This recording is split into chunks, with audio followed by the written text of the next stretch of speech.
ഈശോ മിശിഹായ്ക്ക് സ്തുതിയായിരിക്കട്ടെ. Praise be to Jesus. Hallelujah. മനോഹരമായ ഈ സൃഷ്ടികൾ നമുക്കിത് നോക്കുമ്പോൾ കർത്താവിൻ്റെ സൃഷ്ടപ്രപഞ്ചത്തിൻ്റെ മനോഹാരിത കരവിരുത് കാണുമ്പോൾ ദൈവത്തെ സ്തുതിക്കാതിരിക്കാൻ നമുക്ക് വയ്യ. നമ്മളിവിടെ ഒരു തിരുപ്പട്ടത്തിന് വന്നിരിക്കുകയാണ്. പ്രിയപ്പെട്ടവരെ, തിരുപ്പട്ടത്തിന് കണ്ണീരോടെയാണ് സിസ്റ്റർ ആ തിരുപ്പട്ട സ്വീകരണവും പുത്തൻ കുർബാനയും കാണുന്നത്. മാതാപിതാക്കളുടെ നോമ്പും ത്യാഗങ്ങളും പ്രാർത്ഥനയും ഉപവാസത്തോടു കൂടിയ വർഷങ്ങളുടെ കാത്തിരിപ്പ്, ആ ഇടവകയുടെ ഒരുക്കങ്ങൾ. പാവപ്പെട്ടൊരു ഇടവകയാണ്, വളരെ 170 പേരുള്ള കുടുംബങ്ങളുള്ള ഒരു ഇടവകയാണ്.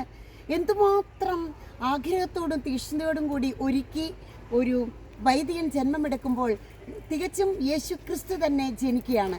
കാരണം പരിശുദ്ധ കുർബാനയും കുമ്പസാരവും മറ്റു കൂദാശകളെ കൈകാര്യം ചെയ്യാൻ ഈ അച്ഛൻ ഇതാ പുറപ്പെട്ടു കഴിഞ്ഞു. പ്രിയപ്പെട്ടവരെ, ശരിക്കും നമ്മുടെ കണ്ണിൽ നിന്ന് വെള്ളം ഒഴുകുകയാണ്.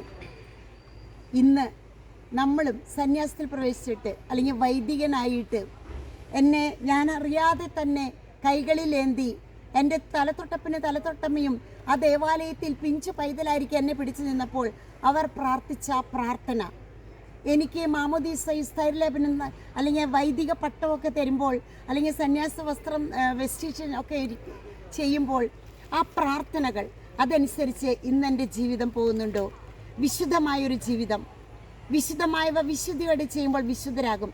2026 2025 എന്നേക്കുമായി വിട പറയുവാൻ മണിക്കൂറുകൾ മാത്രം ശേഷിച്ചിരിക്കെ 2026 പുലരി കാണുമ്പോൾ അത് അഭിഷേകത്തിൻ്റെ വർഷമാകട്ടെ, കരുണയുടെ വർഷമാകട്ടെ, കൃപയ്ക്കുമേൽ കൃപ ചൊരിയുന്ന വർഷമാകട്ടെ, അനുഗ്രഹങ്ങൾ പേമാരി പോലെ പെയ്യുന്ന വർഷമാകട്ടെ, പരിശുദ്ധാത്മാവ് ആവസിച്ച് നമ്മുടെ ജീവിതങ്ങളെ നിയന്ത്രിക്കുന്ന പരിശുദ്ധാത്മാ അഭിഷേക അഗ്നി വർഷമാകട്ടെ, മറ്റുള്ളവർക്ക് കരുണ ചൊരിയുന്ന വർഷമാകട്ടെ, ദാനധർമ്മം ചൊരിയുന്ന വർഷമാകട്ടെ, ത്യാഗങ്ങളും സുഹൃതാഭ്യാസങ്ങളും ചെയ്യുന്ന വർഷമാകട്ടെ, എല്ലാം കൊണ്ടും പ്രാർത്ഥനയുടെ വർഷമാകട്ടെ, സഹനത്തിൻ്റെ തീച്ചൂളയിൽ നിന്നുകൊണ്ട് തന്നെ യേശു ഏകലോക രക്ഷകനെന്ന് പ്രഖ്യാപിക്കാനുള്ള ഒരു വർഷമാകട്ടെ, എല്ലാ മക്കളെയും കുരിശിൻ ചൂട്ടിൽ ആനയിക്കാനുള്ള വർഷമാകട്ടെ, പരിശുദ്ധ അമ്മയുടെ കൂടെ നടക്കാനുള്ള ഒരു വർഷമായി തീരട്ടെ 2026.